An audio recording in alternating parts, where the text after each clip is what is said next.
जय हिंद दोस्तों, आज हम बात करते हैं हार्ट साउंड के बारे में। ठीक, और इस हार्ट के साउंड जो है, आप ये जानते हैं कि हार्ट हमारा साउंड करता है, लेकिन किस प्रकार से हमारा हार्ट की जो साउंड होती है, कैसे हम सुन सकते हैं, इसके विषय में हम आपसे बात करेंगे। ठीक, अब यहाँ जो आप देख रहे हैं हार्ट साउंड, ठीक, अब जो ये हार्ट साउंड है, मैंने यहां लिखा है लिसनिंग ऑफ हार्ट साउंड। आप हार्ट साउंड को सुना जा सकता है, लिसनिंग, ठीक है, लिसनिंग ऑफ हार्ट साउंड, एस्कुलेशन, मतलब कि जो हार्ट साउंड सुनने की जो प्रक्रिया होती है या सुनी जाती है, उसे हम क्या बोलते हैं? एस्कुलेशन। हार्ट साउंड को ही हम क्या बोलते हैं? एस्कुलेशन कहते हैं। और नीचे है लिसनड बाई स्टेथोस्कोप, मतलब आप हार्ट की साउंड को सुन तो सकते हैं, लेकिन एक प्रकार की स्कोप होती है, उसका नाम क्या है? स्टेथोस्कोप। आप जानते हैं, डॉक्टर के पास अगर आप जा रहे हैं तो डॉक्टर आपके पीछे कान में लगाकर और वो साउंड सुनता है। या आप जानते हैं स्फैग्मोमेट्रोमीटर, जो बीपी मेजरमेंट करता है, जो बीपी नापी जाती है, यहाँ बाह में, यहाँ जो कलाई होती है, इस हैंड में लगाते हैं, लगाने के बाद में बाकायदे से बांध कर उसे भरते हैं, और भरने के बाद में क्या होता है, तो तब जाके उस स्टेथोस्कोप लगा के चेक करते हैं कि हार्ट साउंड कितनी है। ठीक है, इसलिए ब्लड प्रेशर को मेजरमेंट करते हैं। ध्यान देना, अब हार्ट की सबसे दो मेन साउंड होती है, एक का नाम है लब और एक का नाम है डब। ठीक है, क्या नाम है? लब, और एक का नाम है डब। बहुत ही सुंदर नाम है ना, कि बहुत लोग हंसते हैं, भाई देखिए लब है, ये डब है।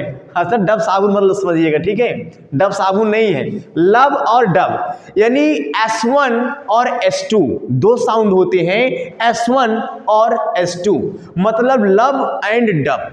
ध्यान देना, अब लब में क्या होता है? लो पिच डल, मतलब इनकी जो आवाज होती है थोड़ी सी दबी दबी होती है, अर्थात लो पिच की होती है, ज्यादा स्पीड नहीं होती है, उसे हम बोलते हैं लब। लव डब, लब डब। ये थोड़ी सी हाई पिच्ड होती है, शार्प होती है, थोड़ा लंबे समय तक, लंबे, जैसे इसके अपेक्षा थोड़ा साउंड भी ज्यादा करेगा और ड्यूरेशन भी ज्यादा होता है। ठीक है, और उसका ही कम होता है। Largest duration 0.15 second, shorter duration 0.15 second, due to closure of AV valve, मतलब कि अब ये कब होता है, ये साउंड कब होता है? ध्यान दीजिएगा कि ड्यू टू क्लोजर, मतलब कि किसके कारण होता है? एवी वाल्व। आप जानते हैं एवरिकल और वेंट्रिकुलर में क्या होता है? वाल्व होता है, आपको मालूम होना चाहिए। अरे भाई देखिए, जैसे मान लीजिए ये हमारा हार्ट है, ठीक, ये हमारा हार्ट है, हार्ट में यहाँ पे 4 चैम्बर होता है, तो मैंने आपको यहाँ बताया था, भाई देखो यहाँ पे और यहाँ पे, और यहाँ पर भी मैं आपको समझने के लिए बता रहा हूँ बस। तो यहाँ एवरिकल है और यहाँ वेंट्रिकल है, एवरिकल है, वेंट्रिकल है। तो आप देख रहे हैं, होता है बाईकास्पिड और ट्राईकास्पिड, यहाँ होता है टी ट्राईकास्पिड वाल्व और यहाँ होता है बाईकास्पिड वाल्व। बात समझ रहे हैं आप? ध्यान देना, अब यहां पे due to closure of AV valve, यानी एवी वाल्व का मतलब होता है auricle ventricular valve, auriculo ventricular valve के बीच में ट्राईकास्पिड वाल्व होता है। इसके ओपन होने से, इसके क्लोज होने से, भाई देखो जब ब्लड इसमें आएगा, जब ब्लड इसमें आएगा तो क्लोज होगा ना, भाई आएगा इसमें सारा ब्लड भरेगा, तो जब जैसे ही क्लोज होगा तो आवाज करेगी लाव, क्लोज हुआ आवाज करेगी लाव। उसके बाद ड्यूरिंग वेंट्रिकल कॉन्ट्रैक्शन, और जैसे ही ब्लड इसमें आया, अब यहाँ एवरिकल वेंट्रिकल का ट्राईकास्पिड वाल्व ओपन हुआ और सारा ब्लड यहाँ आया। जब सारा ब्लड यहाँ आया तो यहाँ जो वेंट्रिकल है उसका कॉन्ट्रैक्शन हो जाएगा, अर्थात फूल जाएगी।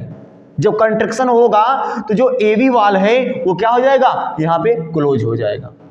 इसलिए क्लोज हो जाएगा ताकि ये यहाँ का जो क्या होता है ब्लड होता है ऊपर न जा सके। बात समझ रहे हैं ना, ताकि यहाँ का जो ब्लड है ऊपर न जा सके। तो इसलिए हम बोलते हैं अब यहाँ due to closure of AV valve, मतलब कि यहाँ ड्यूरिंग ये वाले पॉइंट अगर हम ऊपर लिख दें, इसको नीचे करने सेट हो जाएगा। जैसे मान लीजिए इसको पहले हम पढ़ते हैं, ड्यूरिंग वेंट्रिकल कॉन्ट्रैक्शन, जैसे ब्लड पहुंचा नीचे तो वेंट्रिकल कॉन्ट्रैक्ट करेगी और वैसे due to closure of AV valve, और एवी वाल्व बंद हो जाएगा। बात समझ रहे हैं ना। उसके बाद में यहां आप देख रहे हैं, यहां है एस्टूडब हाई पिच्ड होती है, शॉर्टर ड्यूरेशन होता है due to closure of cellular valve, ठीक है, semilunar valve due to closure of semilunar valve, यानी ये कहाँ होता है आप जानते हैं, ये भी मैं आपको बताया था कि यहाँ से जब ब्लड, यहाँ से जो ब्लड होता है यहाँ जाएगा और फिर यहाँ से ब्लड यहाँ जाएगा, ये जो अशुद्ध ब्लड को, इम्प्योर ब्लड को हमारे लंग में लेके जाती है और हमारी एओर्टा ऑल बॉडी पार्ट में ब्लड को लेके जाती है, उसी को हम क्या बोलते हैं, सेमीलुनर वाल्व कहते हैं। बात समझ में आ गई भैया। अब देखिए ड्यूरिंग वेंट्रिकल रिलैक्सेशन, ध्यान देना, जैसे ही ब्लड बाहर गया, लंग में गया, और जैसे ही ब्लड एओर्टा के द्वारा बाहर गया, तो बताओ ये रिलैक्स होगा कि नहीं होगा, रिलैक्स होगा ना। उसमें जो ब्लड है उसकी कमी हो जाएगी, सारा ब्लड चला गया, चाहे इससे जाए चाहे इससे जाए, तो बताओ रिलैक्सेशन होगा कि नहीं होगा। कौन रिलैक्स करेगा, वेंट्रिकल। इतनी बात आप समझे। उसके बाद में अब थोड़ा यहां देख लें आप, फर्स्ट हार्ट साउंड एवी वाल्व पे होता है। पहली हार्ट साउंड कहां होती है, यहां होती है।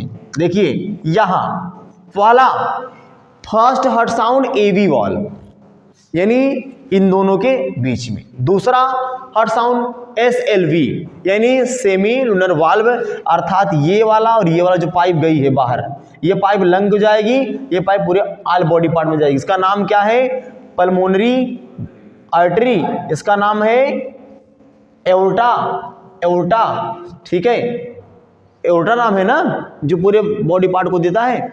और यहां पे इसको हम बोलते हैं third heart sound, when blood comes in ventricle from atria, मतलब कि जो तीसरा साउंड होता है जब ब्लड क्या करता है, मतलब कि वेंट्रिकल से आर्ट्रिया में आता है।